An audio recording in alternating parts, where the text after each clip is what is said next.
In 1908, William Hannaca leased Ray's Ballpark in Glasgow, Missouri, and he had a plan. The popularity of baseball unified the country around athletic competition. Our national pastime took root, and Hannaca knew fans of the game could be counted on to support their local club. Baseball was experiencing growth like it had never seen.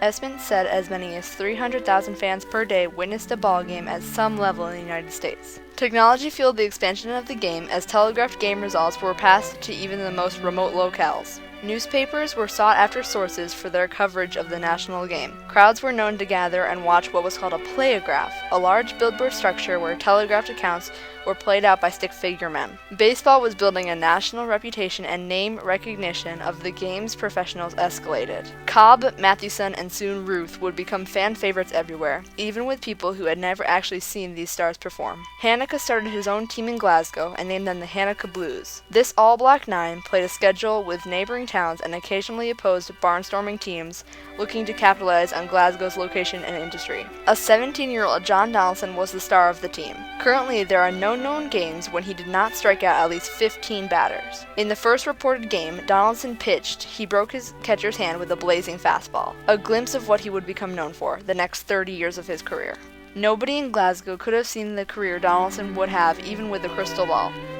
After a few seasons, while completing his education at George R. Smith College in Sedalia, his baseball abilities would soon take him away from Glasgow. The segregated game could provide a living wage for its biggest stars, and John Donaldson's star status was unparalleled. He gained his greatest popularity and fame as a hurling headliner for the world's all nations. Midwestern towns swelled when Donaldson and his team arrived. Reports of crowds 5 or 10 times a city's size were common. Eventually, a game with John Donaldson was a known financial windfall for not only the local baseball club, but area businesses bustled with new patrons primed to see the Strikeout King in action.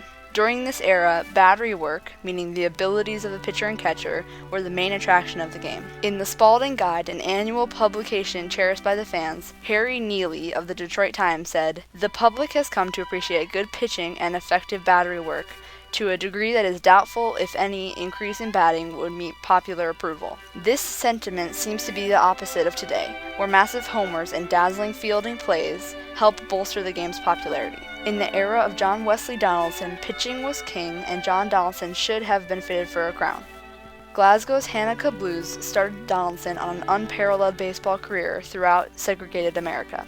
Fans eagerly awaited his arrival every year. Children emulated his delivery. A youth league called the John Donaldson Baseball Junior League for Negro Boys operated for a time in Kansas City.